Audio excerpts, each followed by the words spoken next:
The Environmental Analysis Unit, EAU for short, is a single resource for sustainable transportation development that reduces impacts on the environment and people.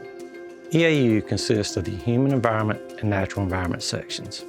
The human environment, as it sounds, refers to the built environment, the surroundings or conditions in which we as humans live and operate. The natural environment relates to surroundings and conditions in which animals or plants live or operate in. It's often referred to as the study of bugs and bunnies. There are 7 groups in EAU. Each group has experts who bring their knowledge and professional relationships with regulatory agencies and access to engineering firms, supporting NCDOT at all project stages. They ensure projects follow regulations, minimize environmental impacts, and meet deadlines. I'm Mary Pope Furr, and I lead the Historic Architecture Group. We identify and evaluate historic structures and landscapes to determine if they are eligible for the National Register of Historic Places. I'm Matt Wilkerson, and I lead the Archaeology Group. We identify and evaluate prehistoric and historic sites to determine if they are eligible for the National Register. You might say that my group looks at what's above ground and Matt's group looks at what's below ground, but often we work together to document resources that may be impacted by transportation projects. For example, the bridge replacement project at Yates Mill in Wake County required collaboration between both cultural resource groups to accurately map the property and consider the effects of our project on this significant site. Have you ever been driving along a highway and noticed large concrete walls paralleling the roads? These are noise walls, sometimes called sound barriers. They are not, as some people have thought, built to keep children and pets out of the highway or to provide safety and privacy to backyards, but are provided as part of our highway construction projects to reduce traffic noise levels when certain criteria are met. To determine if these criteria are met, we build complex 3-dimensional traffic noise models as part of an intensive analysis process. The Traffic Noise and Air Quality Group oversees and signs off on all this modeling and analysis, as well as the resulting decisions about where noise walls go along North Carolina highways. We steward the policy that governs how these decisions are made. We also bear the responsibility of making sure individual highway projects comply with federally mandated air quality standards for pollutants such as carbon monoxide, particulate matter, and mobile source air toxics. I am Jamil Robbins and the Public Involvement, Community Studies, and Visualization Group Leader, the group also known as PICSVIZ. Now, as a side note, the thing you will learn quickly in the transportation field is that we love our acronyms. Anyway, I digress. Our group consists of 3 separate teams, as I'm sure you have picked up on in the name. PICSVIZ provides technical support for public involvement activities, computer-generated imagery services, community impact assessments, and analysis of indirect and cumulative effects. We collaborate with other units across the department to incorporate community concerns into project design. Our aim is to facilitate a transportation decision-making process that balances community interests with environmental initiatives. By meeting legal requirements for public involvement and community impact analysis, we create a positive environment for the public to influence project development. With that, let's start with community studies. Thank you, Jamil. I'm Herman Huang, and I'm a community planner. NCDOT has projects big and small all across North Carolina, and it's my job to understand the communities that our projects serve. For example, residents, businesses, pedestrians and bicyclists, schools, hospitals, everyone and everything that makes up a community. Are there minority, low-income, and limited English proficiency residents that we need to be aware of? If we build a project, who benefits and who's impacted? People can get places faster and safer, but some people may lose their homes or businesses. My job is to daylight the community benefits and impacts to the rest of the project team and make recommendations to address the impacts.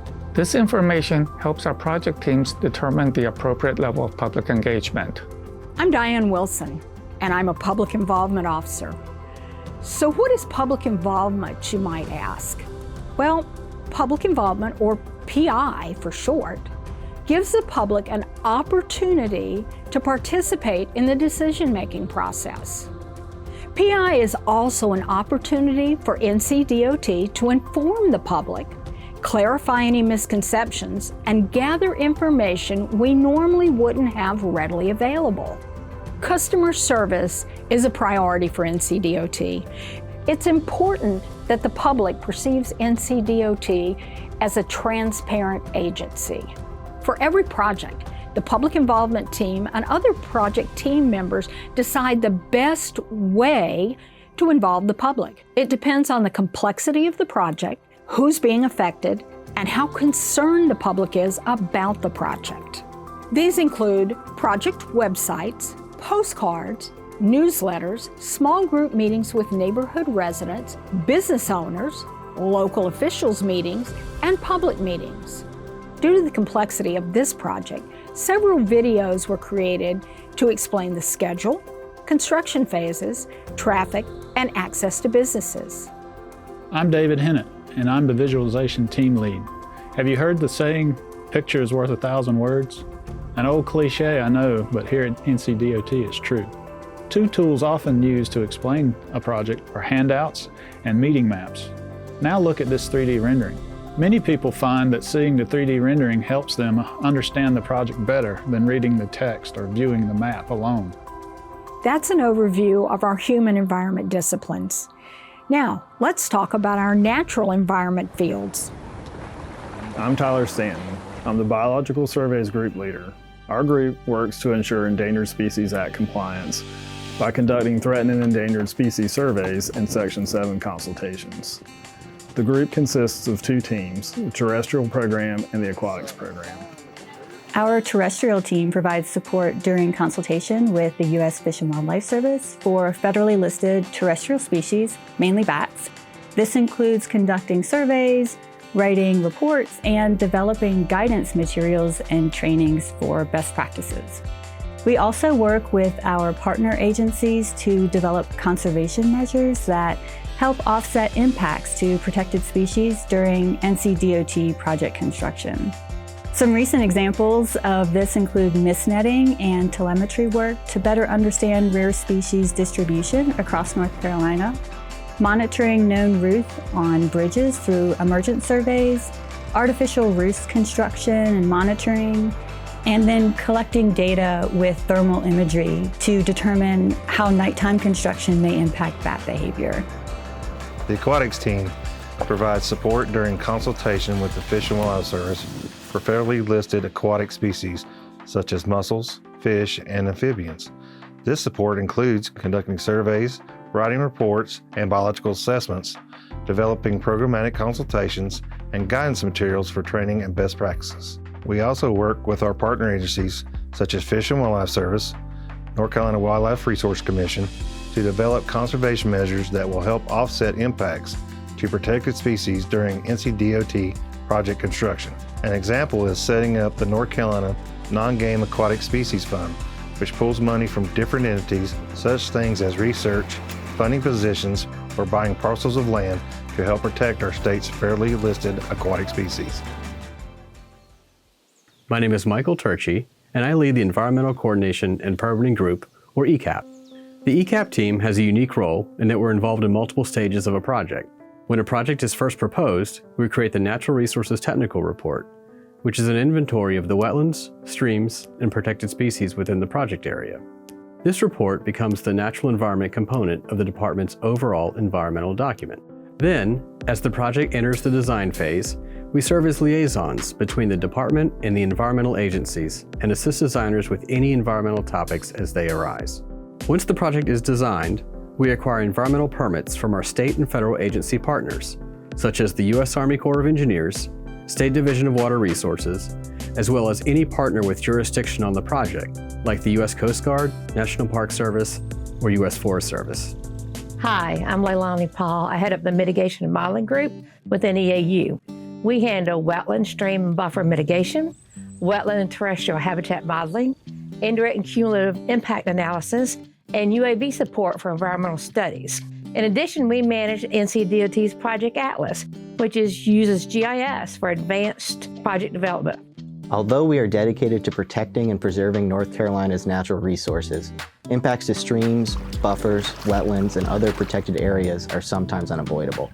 When a project does impact one of these areas, federal and state agencies require that NCDOT offset these impacts through different forms of mitigation.